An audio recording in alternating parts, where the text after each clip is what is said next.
മുഖ്യമന്ത്രിക്കെതിരെ നിയമസഭയിൽ അവകാശ ലംഘനത്തിന് നോട്ടീസ്. അച്ചടക്ക നടപടി സ്വീകരിച്ച പോലീസുകാരെക്കുറിച്ച് തെറ്റായ വിവരങ്ങൾ സഭയിൽ നൽകിയെന്നാരോപിച്ച് രമേശ് ചെന്നിത്തലയാണ് നോട്ടീസ് നൽകിയത്. വിവരങ്ങളുമായി KR സാജു ഉണ്ട്. സാജു, എന്തൊക്കെയാണ് ഈ നോട്ടീസിൽ പറയുന്നത്? ഹരിഗോവിന്ദ്, കഴിഞ്ഞ ദിവസം പോലീസ് സേനയുമായി ബന്ധപ്പെട്ട അടിയന്തര പ്രമേയത്തിന്റെ ചർച്ച നടക്കുമ്പോഴായിരുന്നു മുഖ്യമന്ത്രി ചില കണക്കുകൾ സഭയിൽ അവതരിപ്പിച്ചത്. പോലീസ് സേനയിൽ കുറ്റക്കാരെന്ന് കണ്ടെത്തിയവർക്കെതിരെ നടപടിയെടുത്തതുമായി ബന്ധപ്പെട്ട കാര്യങ്ങൾ വിശദീകരിച്ചുകൊണ്ടായിരുന്നു ചില പരാമർശങ്ങൾ നടത്തിയത്. അത് വസ്തുതാവിരുദ്ധമാണ് എന്നും സഭയെ തെറ്റിദ്ധരിപ്പിച്ചുമെന്നും കാണിച്ചുകൊണ്ടാണ് മുതിർന്ന അംഗം കൂടിയായ കോൺഗ്രസ് നേതാവ് രമേശ് ചെന്നിത്തല അവകാശ ലംഘനത്തിന് നോട്ടീസ് നൽകിയിരിക്കുന്നത്.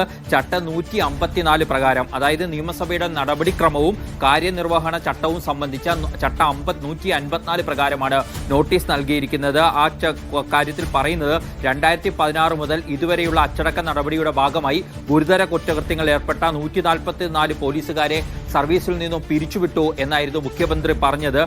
ഇത് വസ്തുതാവിരുദ്ധമാണെന്നും അത്തരം രേഖകളുടെ പിൻബലം അതിനില്ല എന്നുമാണ് രമേശ് ചെന്നിത്തല വാദിക്കുന്ന ഒരു കാര്യം. മറ്റൊന്ന്, 2011 മുതൽ 16 വരെ UDF ഭരണകാലത്ത് ആരെയും പിരിച്ചുവിട്ടിട്ടില്ലെന്ന മുഖ്യമന്ത്രിയുടെ പരാമർശമുണ്ടായിരുന്നു.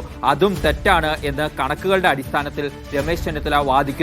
അക്കാര്യം ചൂണ്ടിക്കാണിച്ചുകൊണ്ടാണ് ഈ മുഖ്യമന്ത്രി സഭയെ മനഃപൂർവ്വം തെറ്റിദ്ധരിപ്പിച്ചു, അതിനാൽ നടപടിയെടുക്കണം എന്ന കാര്യം ചൂണ്ടിക്കാണിച്ചുകൊണ്ട് കത്ത് നൽകിയിരിക്കുന്നത്. 2011 മുതൽ 16 വരെയുള്ള കാലയളവിൽ 61 പോലീസുകാരെ പോലീസ് ഉദ്യോഗസ്ഥരെ സേനയിൽ നിന്നും പിരിച്ചുവിട്ടിരിക്കുന്നുവെന്ന് പോലീസ് വകുപ്പിന്റെ തന്നെ കണക്കുണ്ട്. ഇക്കാര്യം മനഃപൂർവ്വം മറച്ചുവെച്ചുകൊണ്ട് മുഖ്യമന്ത്രി സഭയെ തെറ്റിദ്ധരിപ്പിക്കാനും UDFനെ ഇകഴ്ത്താനും വേണ്ടി ഇങ്ങനെ ഒരു പരാമർശം നടത്തിയെന്നാണ് ചെന്നിത്തലയുടെ ആരോപണം.